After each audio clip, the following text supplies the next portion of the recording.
Sprout spent the entire day in the fields. She snacked on caterpillars, scratched at the dirt, and took a refreshing snooze on her stomach. There was so much more to do than she had imagined. Nobody bothered her, the ducks went over the hill and didn't return all day, and the rooster couple didn't venture beyond the garden. Sprout was content. But as dusk fell, she began to worry. She had to find a safe place away from the weasel. She looked around the fields for a secluded spot to sleep, but there was nowhere she could hide. So she went back to the yard. The yard animals had already retired to the barn, and the old dog was standing guard. When he spotted Sprout, he came over with an unwelcoming expression. "No dice today. Nobody's gonna take your side." He circled her several times. "Straggler was warned. If he causes trouble, he has to leave the barn. So he won't help you any more." Sprout warily hunched her shoulders. The dog continued. "And it's time for the hen to lay her eggs. I have a duty to keep everything peaceful for her. I don't want you hanging around here."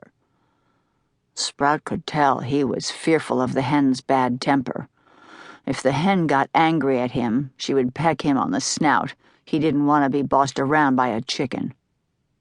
"I don't have anywhere else to sleep," Sprout said politely. She wasn't trying to get into the barn like the night before.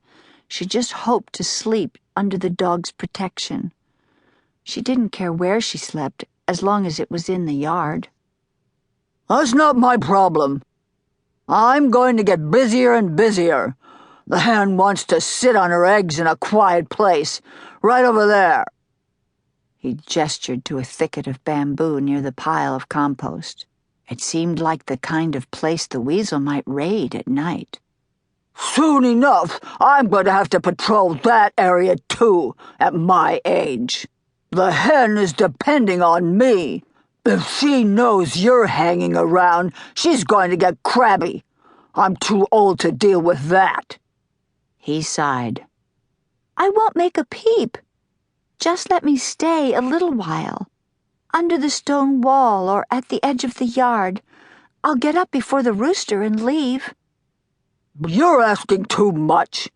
All my life I've been a strict gatekeeper. I can't break the rules for you." "Why can't I live in the yard?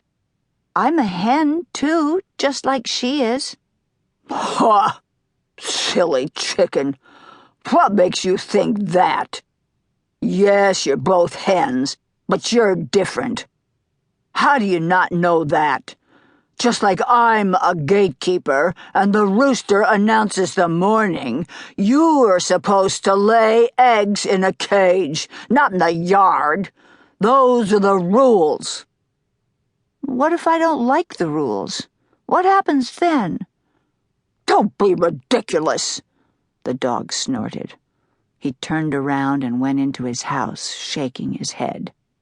He wouldn't help her.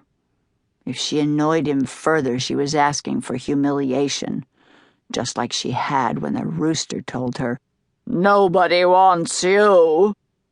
She left the yard, but she still had nowhere to go. She went to the edge of the yard and started to scratch under the acacia tree until she created a shallow hole. Her claws ached. She would nestle her lower abdomen into the hole.